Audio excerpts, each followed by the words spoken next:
The interesting thing was we had a big contract for making iPhones, at least the packaging of iPhones.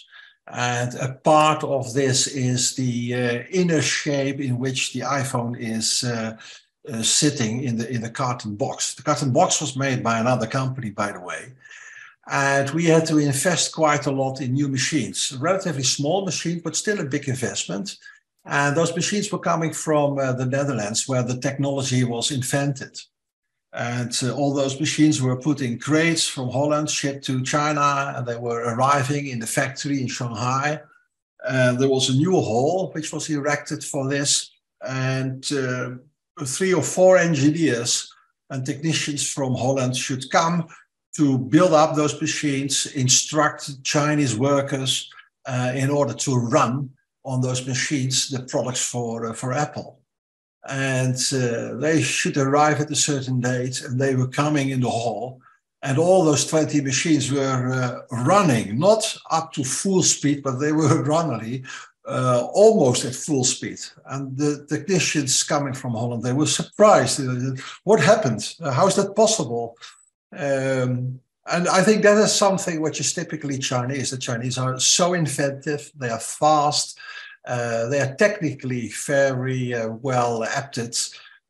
They thought, well, we cannot wait 3 weeks seeing those wooden crates with machines in. We know that we have to run and build production cycles. So let's start. We will find out. And they were finding out because they have a lot of knowledge about other machines. So this was almost an easy cookie for them. Yeah, such an interesting story. Yeah. I think this is also really, well, just like you said, like it's just a really typical Chinese. They will just figure out, and we always see the Chinese are doing things. They are crossing the river by filling the stones. They just try it, feel how I can get to the other side. Like if you look back at your time working in China, what are the strengths of Chinese people? Based on your experience of leading such a huge operation in China. I would say they have an extremely high sensitivity for speed. I have another example. Once I was invited by the guy who was running all those operations of packaging. It was a Singaporean Chinese reporting to me. And he asked me if I was willing to talk to the people of his company. So around 200 people in the management teams at that moment. And I mentioned a little bit too open and too blunt as a Dutchman, some things. And he told me, well, that was a little bit too open because the Chinese were doing it already in the afternoon. They were phoning to the company and said, well, the boss has been spoken, we have to do this and this, so let's do it.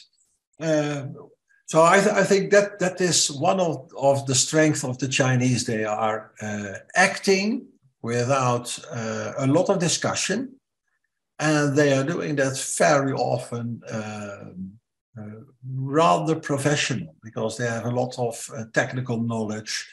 So speed is something which is exceptional compared to what we see in the Western world. And I would say that gives them an extremely big competitive edge.